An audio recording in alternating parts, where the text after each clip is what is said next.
কিছুমান ধাৰণা মানুহৰ এতিয়াও ভ্ৰান্ত হৈ আছে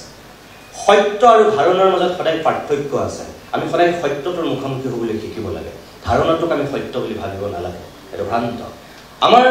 পুৰণিকলীয়া কিছুমান চিন্তাই এতিয়াও আমাৰ অসমীয়া সমাজখনক গ্ৰাস কৰি আছে এজন খেতিয়কক কোনো সম্ভ্ৰান্ত মানুহৰ ছোৱালী এজনী বিয়া দিব নিবিচাৰে খেতিয়কে এনেকৈ ভাবে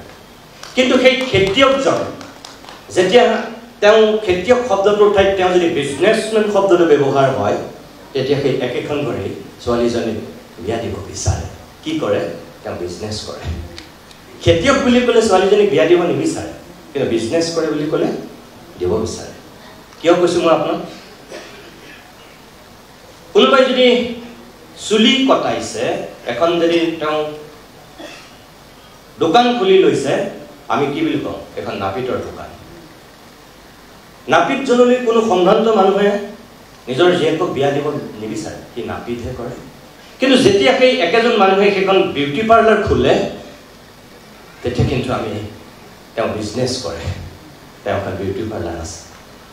নাপিতৰ দোকান নহয় এখন বিউটি পাৰ্লাৰ তেতিয়া আমি ভাল পাওঁ একেজন মানুহে যদি হোটেলত ৰান্ধনি কৰে বুলি কওঁ আমি বিয়া নিদিওঁ ছোৱালীজনী হেই ৰান্ধনি এনেকৈ কওঁ ৰান্ধনি এটালৈ বিয়া দিছিল কিন্তু যেতিয়া আমি কওঁ ছেফ তেতিয়া তেওঁ ওখ হৈ যায় আসনখন আমি তেতিয়া তেওঁক বিয়া দিওঁ এইবিলাক আমাৰ মানসিকতা ড্ৰাইভাৰ বুলি ক'লে আমি বেয়া পাওঁ সেইকাৰণে চাগে বাছবিলাকত ড্ৰাইভাৰ নিলিখি সেই দৰ্জাখনত ড্ৰাইভাৰবিলাকে পাইলট বুলি লিখি থয় আমি সাধাৰণতে উৰাজাহাজ চলোৱা মানুহক আমি পাইলট বুলি কওঁ গাড়ী আপুনি চাব দৰ্জাখনত ড্ৰাইভাৰৰ কাষত থকা দৰ্জাখনত ড্ৰাইভাৰ বুলি নিলিখে তেওঁলোকে লিখি লয় পাইলট এইটো আমাৰ সৰু তেনে সাধাৰণ কথা কিন্তু এইবিলাকত বহুত এখন মহাভাৰত সোমাই থাকে আমাৰ মানসিকতা আমি নিজকে ডাঙৰ কৰিব বিচাৰোঁ আমি উচ্চ হ'ব বিচাৰোঁ আমি ওখ হ'ব বিচাৰোঁ কিন্তু আমাক কেতিয়াবা সমাজে সেই ওখ হোৱাৰ সপোনটো পূৰণ কৰাত ক'ৰবাত বাধা দিয়ে আৰু সেইকাৰণে আমি কেতিয়াবা বেলেগ এটা ৰাস্তা তৈয়াৰ কৰিবলগীয়া হ'ব পাৰে আৰু মই ভাবোঁ এই আপোনালোক যিসকল ইয়াত মৎস্য উৎপাদনৰ লগত গাহৰি বা কুকুৰা বা বেলেগ বেলেগ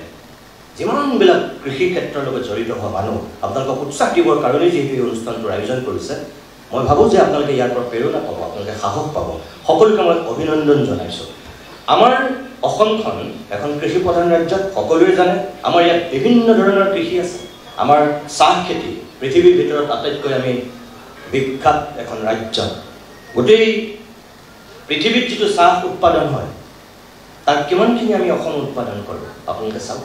অসম বুলি ভাৰত বুলি নহয় এছিয়া বুলি নহয় গোটেই পৃথিৱী জুৰি কিন্তু তাৰপিছতো আমাৰ ক্ষুদ্ৰ চাহ খেতিয়কসকলে যদি মৰ্যাদা পাব লাগে পায় নেকি নাপায় আমাৰ ধান আগতে দুটাই খেতি আছিল চাহ খেতি আৰু ধান খেতি কিন্তু এতিয়াতো সেইটো নহয় আজি অজস্ৰ আজি অসমৰ নেমু লণ্ডনলৈ গৈছে আজি অসমৰ ৰঙালাও সেইদিনাখন বোকাখাটৰ পৰা ৰঙালাও ক'লৈ পঠিয়াইছে ভিয়েটনামলৈ পঠিয়াইছে এই যে নেমু ৰঙালাওৰ পৰা আৰম্ভ কৰি ইমানবিলাক আমাৰ কৃষিজাত সামগ্ৰী এতিয়া আমি যে বিদেশলৈ পঠিয়াব পৰা হৈছোঁ কেনেকৈ পাৰিছে এয়া আপোনালোকৰ নিচিনা মানুহখিনিৰ সাহসৰ কাৰণে প্ৰেৰণাৰ কাৰণে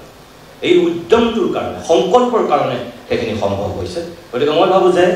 এনেধৰণৰ অনুষ্ঠানে তেনেকুৱা আৰু হাজাৰ হাজাৰ মানুহ সৃষ্টি কৰিব প্ৰেৰণা পাব যে আমি কৃষি ক্ষেত্ৰত জড়িত হৈও আমি